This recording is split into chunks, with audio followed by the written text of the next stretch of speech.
हरे कृष्णा, राधे राधे। कैसे हैं फ्रेंड्स आप सब? आई होप कान्हा जी की कृपा से आप सब अच्छे ही होंगे। तो आज की वीडियो में हम आपको बताएंगे अपने बाल गोपाल को हम घर पर नौका विहार की सेवा कैसे दे सकते हैं।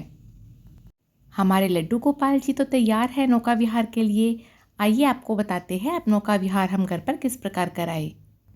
तो फ्रेंड्स, यहाँ मैंने लिया है एक स्टील का गहरा बर्तन जिसमें हम आटा गूंथते हैं। तो ये डिपेंड करता है कि आपके कान्हा जी का साइज़ कितना बड़ा है, उनके लिए कितना बड़ा बर्तन हमको चाहिए। तो मेरे लड्डू गोपाल जी तो छोटे से है, उनका नौका विहार इसमें आराम से हो जाता है। और यहाँ देखिए, हमने अष्ट सखियों को भी नौका विहार के लिए लड्डू गोपाल जी की सेवा के लिए विराजमान कर दिया है। आर्टिफिशियल फ्लावर से हमने थोड़ी सी डेकोरेशन भी कर दी है। तो अगर आपके लड्डू गोपाल जी साइज़ में ज़्यादा बड़े हैं तो आप एक प्लास्टिक का साफ़ शुद्ध टब ले सकते हैं। आप जिस भी बर्तन में आप नौका विहार करा रहे हैं उसमें साफ़ और शुद्ध जल डाल दे, थोड़ा सा गंगा और यमुना जल डाल दे, थोड़े से पुष्प डाल दे और इत्र भी आप उसमें डाल सकते हैं। आप इसमें चंदन भी डाल सकते हैं, गुलाब जल भी डाल सकते हैं। तो आज हम आपको 3 तरह से नौका विहार करके दिखाएंगे। तो सबसे पहले मैंने ले ली है एक छोटी सी थाली या प्लेट, जिसमें भी आप नौका विहार करा रहे हैं। पहले आप उसे पानी में रख के देख लीजिए कि वो डूब तो नहीं रही।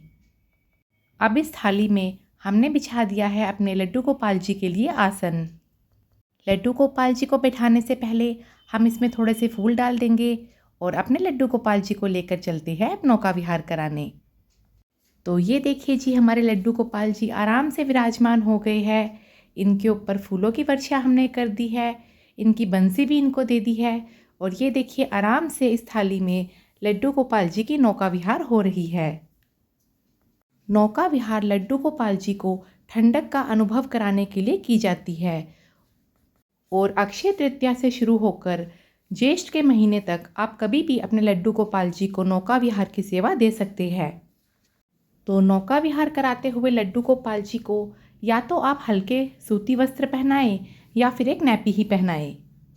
तो देखिए, जिन्हें बिल्कुल भी बोट वगैरह बनानी नहीं आती वो इस तरीके से थाली में बिठाकर अपने लड्डू गोपाल जी को नौका विहार करा सकते हैं। और यहाँ देखिए, हमारे बाल गोपाल कितने प्रेम से श्री जी को निहार रहे हैं। तो अब आपको बताते हैं दूसरा तरीका। तो इस तरह से अगर आपके पास कोई बास्केट हो जो पानी में तैर सके, उसमें भी आप लड्डू गोपाल जी को नौका विहार करा सकते हैं। इसमें भी हमने लड्डू गोपाल जी के लिए आसन विराजमान कर दिया है, पुष्प डाल दिए हैं। और इस बास्केट में हमें जगन्नाथ जी की प्रसादी मिली थी और तभी से मैंने इसको संभाल के रख लिया था।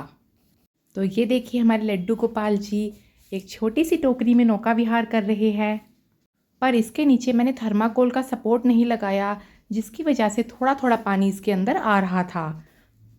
तो लड्डू गोपाल जी की इस टोकरी को मैंने थाली में ही रख लिया। लेकिन हमारे लड्डू गोपाल जी ऐसे भी नौका विहार में बहुत ही ज़्यादा प्रसन्न हैं। और अब तीसरा तरीका मैं आपको बताने जा रही हूँ कि आप थर्माकोल से अपने लड्डू गोपाल जी के लिए एक बोट बना सकते हैं। थर्माकोल की 2 से 3 लेयर आप कट कर ले, उन्हें चिपका ले, उसके किनारे पर आइसक्रीम स्टिक्स लगा ले और अपने हिसाब से थोड़ी सी फ्लावर से डेकोरेशन कर ले।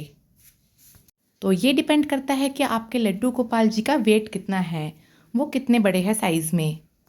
बोट बनाने से पहले आप लड्डू गोपाल जी को थर्माकोल के ऊपर बिठा के देख लीजिए पानी में रखकर कि थर्माकोल डूब तो नहीं रहा। तो मेरे लड्डू गोपाल जी तो छोटे से है, आराम से बोट में विराजमान हो गए हैं। तो फ्रेंड्स, अगर आपका आर्ट एंड क्राफ्ट अच्छा है तब तो अपने लड्डू गोपाल जी के लिए आप घर पर बोट बना सकते हैं। नहीं तो मार्केट में भी आजकल रेडीमेड बोट या ऑनलाइन बोट्स भी मिल जाती है। या फिर सबसे आसान तरीका है, आप प्लास्टिक की किसी छोटी सी टोकरी में लड्डू गोपाल जी को पानी में बिठाकर नौका विहार कराए। तो तीनों तरह से हमने अपने बाल गोपाल को नौका विहार की सेवा दे दी है और अब बारी है हमारे लड्डू गोपाल जी की पानी में खेलने की। तो इस टाइम गर्मी बहुत अधिक है, जैसे हमारे बच्चों को भी पानी से बाहर आने का मन ही नहीं करता, वैसे ही हमारे लड्डू गोपाल जी को भी पानी में बैठे रहना बहुत पसंद है। तो आप रोज़ाना भी जब उन्हें स्नान कराते हैं थोड़ी देर उन्हें पानी में ही बैठे रहने दें। और जब जब आप उनको नौका विहार की सेवा दें उसके बाद भी आप उन्हें सुगंधित जल में बैठे रहने दें। इससे हमारे लड्डू गोपाल जी को भी बहुत आनंद आएगा और आपको भी। साथ ही आप लड्डू गोपाल जी को प्यारे प्यारे से भजन भी सुनाएं। तो मैं यहाँ पर नौका विहार एक टेबल पर करा रही हूँ क्योंकि मंदिर में इतना स्पेस नहीं है कि हम लड्डू गोपाल जी को आराम से वहाँ बिठाकर थोड़ी सी डेकोरेशन भी कर सके। तो फ्रेंड्स, आप घर पर बोर्ड बनाए या रेडीमेड बोर्ड लाए, ये टोटली आपके ऊपर डिपेंड करता है।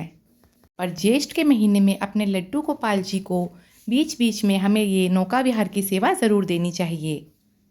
और अब हमने लड्डू गोपाल जी को स्नान कराकर बिल्कुल हल्की सी सूती वस्त्र पहना दिए हैं।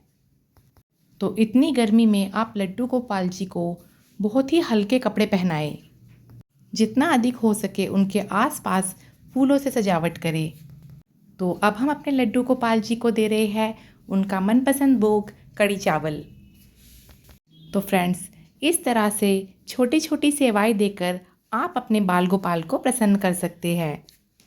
और साथ ही ध्यान रखें, इतनी गर्मी में आपके लड्डू गोपाल जी जहाँ भी विराजमान होते हैं वहाँ पर कूलर और पंखे की हवा उन तक ज़रूर पहुँचनी चाहिए।